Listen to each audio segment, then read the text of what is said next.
نحمده ونصلي ونسلم على رسوله الكريم اما بعد اللهم صل على محمد وعلى آل محمد كما صليت على إبراهيم وعلى آل إبراهيم إنك حميد مجيد اللهم بارك على محمد وعلى آل محمد كما باركت على إبراهيم وعلى آل إبراهيم إنك حميد مجيد۔ حضرت امام محمد رحمہ اللہ کی کتاب میں آج ہم نے جو سبق پڑھنا ہے وہ ہے باب الاغتسال من الجنابتی۔ باب الاغتسال من الجنابتی، جنابت کے بعد غسل کرنے کا حکم کیا ہے، اس کے متعلق باب ہے اور اس کے متعلق حدیث پاک کو یہاں بیان کیا گیا ہے۔ روایت کے الفاظ دیکھیں، میں انشاءاللہ پھر اس کا ترجمہ اور اس کی تشریح عرض کر دیتا ہوں۔ اخبرنا مالک حدثنا نافع ان ابن عمر رضی اللہ تعالی عنہما وعنہم کان اذا اغتسل من الجنابة افرغ على يده اليمنى فغسلها ثم غسل فرجه ومزمز واستنشق وغسل وجهه ونضح في عينيه ثم غسل يده اليمنى ثم اليسرى ثم غسل رأسه ثم اغتسل وأفاض الماء على جلده۔ اخبرنا مالک حدثنا نافع ان ابن عمر رضی اللہ تعالی عنہما وعنہم کان اذا اغتسل من الجنابة افرغ على يده اليمنى فغسلها ثم غسل فرجه ومزمز واستنشق وغسل وجهه ونضح في عينيه ثم غسل يده اليمنى ثم اليسرى ثم غسل رأسه ثم اغتسل وأفاض الماء على جلده۔ امام محمد رحمہ اللہ فرماتے ہیں کہ ہمیں امام مالک رحمہ اللہ نے یہ خبر پہنچائی، یہ حدیث بیان کی کہ حضرت امام نافع رحمہ اللہ فرماتے ہیں کہ بے شک حضرت عبداللہ ابن عمر رضی اللہ تعالی عنہما جب غسل جنابت کیا کرتے تو پہلے اپنے دائیں ہاتھ پر پانی ڈال کر اسے دھوتے تھے۔ اذا اغتسل من الجنابہ، جب غسل جنابت کرتے، افرغ علی یدہ الیمنی فغسلہا، تو غسل جنابت کرنے کے دوران پہلے اپنے دائیں ہاتھ پر پانی بہاتے اور پھر اس کو دھوتے تھے۔ ثم غسل فرجہ، پھر اپنی شرمگاہ کو دھوتے تھے۔ ومزمز، اور پھر کلی کرتے تھے۔ واستنشق، اور پھر ناک میں پانی ڈالتے تھے۔ وغسل وجہہ، پھر اپنے چہرے کو دھوتے تھے۔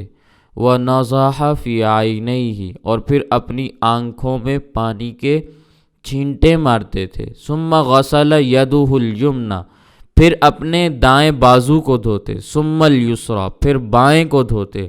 ثم غسل رأسہ، پھر اپنے سر پر پانی ڈالتے۔ ثم اغتسل، پھر سارے بدن کو دھوتے۔ وافاض الماء علی جلدہ، اور پھر پانی پورے جسم پر بہہ جاتا تھا۔ یہ حضرت امام مالک رحمہ اللہ نے حضرت امام نافع رحمہ اللہ کے حوالے سے حضرت عبداللہ بن عمر رضی اللہ تعالیٰ عنہ کا غسل جنابت بیان کیا ہے۔ سب سے پہلی بات یہ سمجھنی ہے کہ غسل جنابت کا مطلب کیا ہے۔ غسل جنابت کا مطلب یہ ہے کہ انسان اپنی بیوی سے صحبت کرے، بیوی سے ملاقات کرے، اور اس کے بعد میاں اور بیوی دونوں پر غسل واجب ہو جاتا ہے۔ اسے غسل جنابت کہا جاتا ہے کہ ناپاک ہو چکے ہیں، منی کا خروج ہو چکا ہے، اب ان دونوں پر غسل کرنا واجب ہو چکا ہے، فرض ہو چکا ہے۔ اب یہ غسل کس انداز سے کریں گے؟ حضرت عبداللہ بن عمر رضی اللہ تعالیٰ عنہما نے جنابت والا غسل، اس کا طریقہ بیان کر دیا کہ سب سے پہلے انسان اپنے ہاتھوں کو دھوئے، اپنے ہاتھوں کو دھونے کے بعد پھر اپنی شرمگاہ کو دھوئے، اپنی شرمگاہ کو دھونے کے بعد پھر کلی کرے اور ناک میں پانی ڈالے، اب اس کلی کی بھی تفصیلات ہیں جو یہاں بیان نہیں کی گئی لیکن دیگر احادیث میں موجود ہیں کہ کلی کرنی ہے تو اس میں غرارہ بھی کرنا ہے، یعنی اچھے طریقے سے گلے تک پانی کو پہنچانا ہے، حلق تک پانی کو پہنچانا ہے، اور پھر استنشاق ناک میں پانی ڈالنا ہے تو ناک میں بھی پانی اتنا ڈالنا ہے کہ ناک کے نرم حصے تک، جو اوپر والا نرم حصہ ہے وہاں تک پانی چڑھانا ہے اور پھر اسے جھاڑنا ہے۔ یوں اس کی تفصیل ہے۔ پھر اپنے چہرے کو دھونا ہے۔ اب اس چہرے کے دھونے کی تفصیل ہے کہ اس میں انسان اپنے چہرے کو اس انداز میں دھوئے کہ پورے کا پورا چہرہ سر کے بالوں کے اگنے کی جگہ سے لے کر تھوڑی کے نیچے تک، اور ایک کان کی لو سے لے کر دوسرے کان کی لو تک اپنے چہرے کو اچھے طریقے سے دھوئے۔ اب اس میں ایک مسئلہ جو امام مالک رحمہ اللہ نے اضافی بیان کیا، وَنَضَحَ فِي عَيْنَيْهِ، اضافی تو نہیں ہے، حضرت عبداللہ ابن عمر رضی اللہ تعالیٰ عنہ نے جیسے بتایا ویسے ہی بیان کیا گیا ہے، لیکن ایک یہ اضافی مسئلہ اس اعتبار سے ہے کہ عمومی طور پر اس کو بیان نہیں کیا جاتا دیگر روایات میں۔ اس روایت کے اندر یہ الفاظ اضافی ہیں، وَنَضَحَ فِي عَيْنَيْهِ۔ امام مالک رحمہ اللہ فرماتے ہیں کہ یہ روایت ہمیں بیان کی گئی کہ انسان اپنی آنکھوں میں بھی پانی کے چھینٹے مارے، حالانکہ جب انسان چہرہ دھو رہا ہوتا ہے تو اس دھونے کے اندر آنکھوں کی صفائی بھی شامل ہوتی ہے، ٹھیک ہے، آنکھوں کے اندر بھی پانی کو بہایا جاتا ہے، یعنی چھینٹے مارو یا ویسے انگلی کے ذریعے اس کی صفائی کرو، اس کے کناروں پر جو میل جمی ہوتی ہے اسے ختم کیا جاتا ہے، پانی بہایا جاتا ہے، اس کے اوپر والے بال، اس کے آنکھوں کے جو اوپر لگے ہوئے بال ہوتے ہیں ان کو اچھے طریقے سے تر کیا جاتا ہے۔ یہ حکم تو لازم ہے دھونا، لیکن اس کو بیان نہیں کیا جاتا، یعنی عمومی طور پر روایات میں اس کا تذکرہ نہیں آتا، لیکن امام مالک رحمہ اللہ نے اس روایت میں اس کو بیان کیا ہے۔ وَنَضَحَ فِي عَيْنَيْهِ، کہ انسان اپنی آنکھوں میں بھی پانی کے چھینٹے مارے، یعنی آنکھیں کھولے اور اندر بھی پانی ڈالے۔ آنکھوں کے اندر پانی ڈالنا، اس کے بارے میں امام محمد رحمہ اللہ کیا فرماتے ہیں، یہ بات ابھی آپ کے سامنے آ جائے گی، البتہ آنکھوں کی صفائی کی جاتی ہے۔ ثم غسل یدہ الیمنی، پھر اپنے دائیں بازو کے اوپر انسان پانی کو بہائے، پھر بائیں بازو کے اوپر پانی کو بہائے، پھر اپنے سر کے اوپر پانی ڈالے، اور پھر پورے بدن کے اوپر پانی کو 3 مرتبہ بہا لے۔ یہ غسل کرنے کا طریقہ ہے جو حضرت عبداللہ ابن عمر رضی اللہ تعالیٰ عنہ نے بیان فرمایا۔ اب اس کے بارے میں امام محمد رحمہ اللہ فرماتے ہیں، قال محمد وَبِهَذَا كُلِّهِ نَأْخُذُ، امام محمد رحمہ اللہ فرماتے ہیں ان ساری باتوں پر ہمارا بھی عمل ہے، إِلَّا النُّضْحَ فِي الْعَيْنَيْنِ، سوائے آنکھوں میں پانی کے چھینٹے مارنا، فَإِنَّ ذَلِكَ لَيْسَ بِوَاجِبٍ عَلَى النَّاسِ فِي الْجَنَابَةِ، اس لیے کہ یہ لوگوں پر غسل جنابت میں واجب نہیں ہے۔ وَهُوَ قَوْلُ أَبِي حنیفہ، یہی حضرت امام ابو حنیفہ رحمہ اللہ کا مذہب ہے۔ وَمَالِكِ ابن انس، یہی حضرت امام مالک رحمہ اللہ کا مذہب ہے۔ وَالْعَامَّةُ، اور عام فقہا کا بھی یہی کہنا ہے۔ البتہ اس روایت میں الفاظ آئے ہیں وَنَضَحَ فِي عَيْنَيْهِ، لیکن واجب کسی کے نزدیک بھی نہیں ہے کہ آنکھیں کھولو اور اس کے اندر پانی ڈالو۔ تو اس میں پھر تطبیق یوں دی جاتی ہے کہ چونکہ اس روایت میں یہ الفاظ موجود ہیں، البتہ دیگر روایات میں موجود نہیں، لیکن طریقہ پھر یوں ہونا چاہیے کہ انسان اپنی آنکھوں کو صاف کرے، انہیں کھول کر انگلی کے ذریعے ان کی صفائی کر لے یا پانی کے چھینٹے مار لے، لیکن اگر یہ کام رہ بھی جائے تو تب بھی غسل ہو جاتا ہے، غسل پر کوئی فرق لازم نہیں آتا، اس لیے کہ یہ واجب نہیں ہے کہ آنکھوں کو کھول کر اس کے اندر بھی آپ نے چھینٹے مارنے ہیں۔ ہاں، باہر سے اگر آنکھیں صاف ہو جائیں تو بس یہی کافی ہے، اور آنکھوں کے جو پردے ہیں ان پر پانی بہہ جائے یہی کافی ہے، آنکھوں کو کھول کر اندر پانی ڈالنا ضروری نہیں ہے، ٹھیک ہے۔ تو حدیث پاک بھی آپ کے سامنے آ گئی، غسل جنابت کا طریقہ بھی آپ کے سامنے آ گیا، اور امام محمد رحمہ اللہ نے اس روایت کے متعلق وضاحت بھی آپ کے سامنے عرض کر دی کہ النضح فی العینین کے الفاظ تو یہاں آ رہے ہیں، یہاں آنکھوں کے اندر پانی ڈالنے کا تذکرہ آ رہا ہے، چھینٹے مارنے کا تذکرہ تو آ رہا ہے، لیکن ذالک لیس بواجب علی الناس فی الجنابہ، یہ لوگوں پر واجب عمل نہیں ہے، ضروری نہیں ہے کہ لوگ اس طرح کریں، ہاں اگر کر لیں تو اچھی بات ہے۔ ٹھیک ہے، تو یہ پہلی حدیث ہے آج کے سبق کی جو میں نے آپ کے سامنے بیان کی۔ اب اس میں رجال الحدیث کے اعتبار سے دیکھا جائے تو حضرت امام نافع رحمہ اللہ کا تذکرہ ہے، جن کا تذکرہ آپ کے سامنے ہو چکا ہے۔ دوسرا تذکرہ حضرت عبداللہ ابن عمر رضی اللہ تعالیٰ عنہما کا ہے، صحابی رسول ہیں، ان کا تذکرہ بھی آپ کے سامنے ہو چکا ہے۔ تو اس باب کے اندر یہ ایک ہی حدیث موجود ہے۔ اگلا باب دیکھیں، باب الرجل تصیبہ الجنابۃ من اللیل، باب الرجل تصیبہ الجنابۃ من اللیل، رات کو کسی آدمی کو غسل کی حاجت پیش آ جائے تو اس کے بارے میں حدیث پاک امام محمد رحمہ اللہ بیان کر رہے ہیں۔ اب اس کے بھی دو طریقے ہیں کہ ایک آدمی سویا ہوا ہے، سوئے ہوئے اسے غسل کی حالت پیش آ گئی، ایک تو یہ بھی انسان ہے کہ رات کو اس کو غسل جنابت پیش آ گیا، اور دوسرا وہی شخص ہے کہ جو اپنی بیوی کے پاس گیا اور اس نے اپنے آپ کو غسل کی حالت میں کر لیا، منی کا خروج ہوا، غسل واجب ہو گیا۔ تو اب ان کے بارے میں کیا حکم ہے، مزید احادیث حضرت امام مالک رحمہ اللہ کے واسطے سے حضرت امام محمد رحمہ اللہ بیان کر رہے ہیں۔ لیکن اس باب کے اندر ایک روایت حضرت امام مالک رحمہ اللہ کے واسطے سے ہے اور دوسری روایت حضرت امام اعظم ابو حنیفہ رحمہ اللہ کے واسطے سے ہے، امام مالک کے واسطے سے نہیں ہے۔ ٹھیک ہے، دونوں احادیث دیکھیں، ان کا ترجمہ دیکھیں، پھر ان کے متعلق میں وضاحت بھی عرض کر دیتا ہوں۔ پہلی حدیث پاک، اخبرنا مالک اخبرنا عبد اللہ بن دینار عن ابن عمر ان عمر رضی اللہ تعالی عنہما وعنہم ذکر لرسول اللہ صلی اللہ علیہ وسلم انہ تصیبہ الجنابۃ من اللیل قال توضأ واغسل ذکرک ونم۔ اخبرنا مالک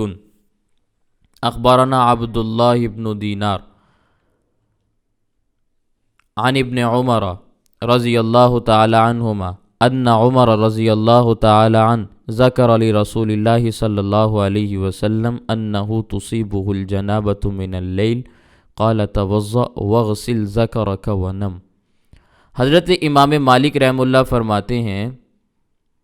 کہ حضرت عبداللہ بن دینار رحمہ اللہ تعالی کے حوالے سے ہمیں یہ حدیث پہنچی۔ یہ عبداللہ بن دینار وہ ہیں جن کا کل میں نے تعارف آپ کے سامنے عرض کر دیا کہ حضرت ابن عمر رضی اللہ تعالیٰ عنہ نے یہ بات بیان کی کہ بے شک حضرت عمر رضی اللہ تعالیٰ عنہ نے حضور اکرم صلی اللہ علیہ وسلم سے اس بات کا تذکرہ کیا انہ تصیبہ الجنابۃ من اللیل، کہ مجھے رات کو جنابت کی حالت پیش آ جاتی ہے، میں غسل والا ہو جاتا ہوں۔ قال توضأ، نبی کریم صلی اللہ علیہ وسلم نے فرمایا تو وضو کر لیا کر، واغسل ذکرک، اور اپنی شرمگاہ کو پانی سے دھو لیا کر، ونم، اور سو جایا کر۔ قال توضأ واغسل ذکرک ونم، وضو کر لیا کرو، اپنی شرمگاہ کو دھو لیا کرو اور سو جایا کرو۔ یہ حضرت عمر رضی اللہ تعالیٰ عنہ نبی کریم صلی اللہ علیہ وسلم سے سوال کر رہے ہیں اور اللہ کے نبی صلی اللہ علیہ وسلم انہیں جواب ارشاد فرما رہے ہیں۔ اب اس کی وضاحت ذہن میں رکھیں، انسان اپنی بیوی سے جمع کرے یا انسان سویا ہوا ہے، سوئے ہونے کی حالت میں اسے کوئی معاملہ پیش آ جائے اور منی کا خروج ہو جائے اور وہ جنبی کہلانے لگے، ناپاک ہو جائے۔ اب اس صورت میں حکم یہ ہے کہ اگر آپ غسل ابھی نہیں کرنا چاہتے، مزید سونا چاہتے ہیں، تو اس کا ایک طریقہ تو یہ ہے آپ سوئے رہیں، نہ اٹھیں، نہ غسل کریں، آرام سے لیٹے رہیں۔ ایک طریقہ یہ ہے، کیونکہ حضرت امام محمد رحمہ اللہ اس کے بارے میں وضاحت آگے بیان کر رہے، جو میں نے آپ کے سامنے پہلے بیان کر دی۔ دوسرا طریقہ جو روایت میں موجود ہے وہ یہ ہے کہ اگر معاملہ پیش آ گیا ہے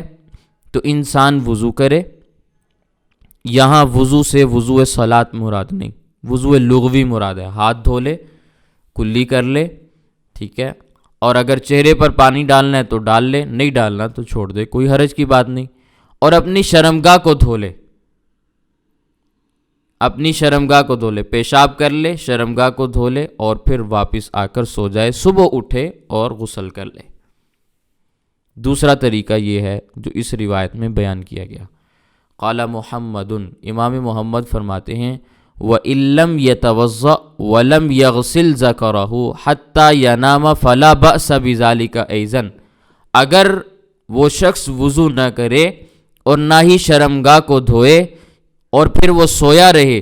تو اس پر کوئی حرج نہیں ہے، یہ بھی درست ہے، کیونکہ اللہ کے نبی صلی اللہ علیہ وسلم نے یہ واجبی حکم ارشاد نہیں فرمایا کہ تم نے ایسے ہی کرنا ہے، جب تمہیں معاملہ پیش آ جائے تو تم نے وضو کرنا ہے، اپنی شرمگاہ کو دھونا ہے اور پھر آ کے سونا ہے، اس کے علاوہ اگر تم سو گئے تو تم گناہگار شمار ہوگے، ایسی بات نہیں ہے۔ اسی لیے امام محمد رحمہ اللہ فرماتے ہیں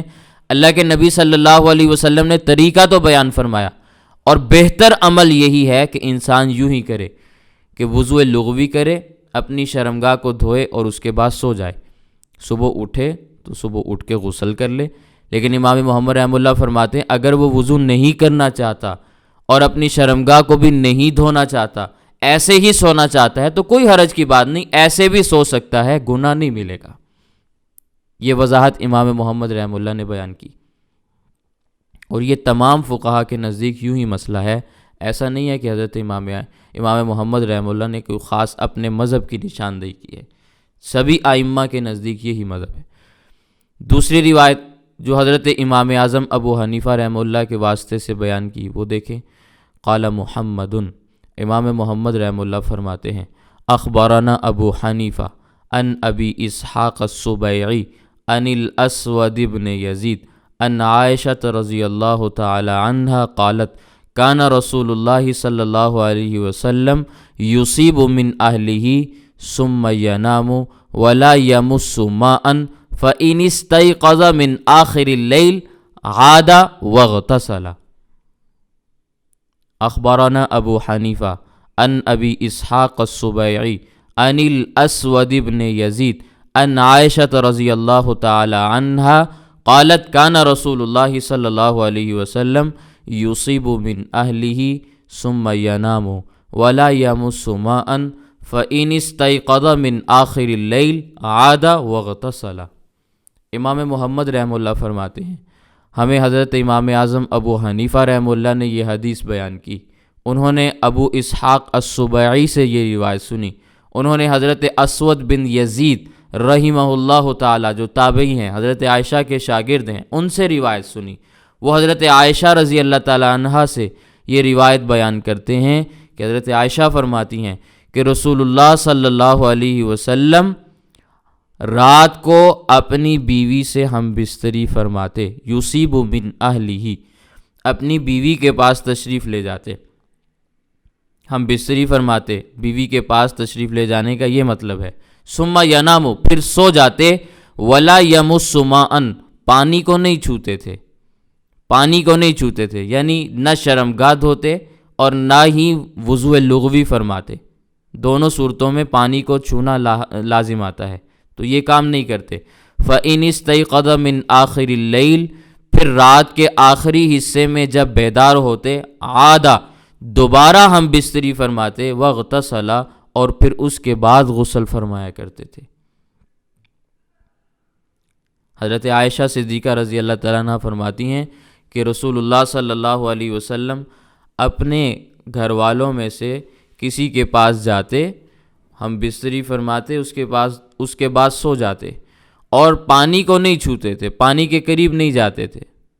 اس کے بعد جب آخر اللیل میں دوبارہ بیدار ہوتے تو دوبارہ ہم بستری فرماتے اور اس کے بعد غسل فرماتے تھے۔ قال محمد، امام محمد رحمہ اللہ فرماتے ہیں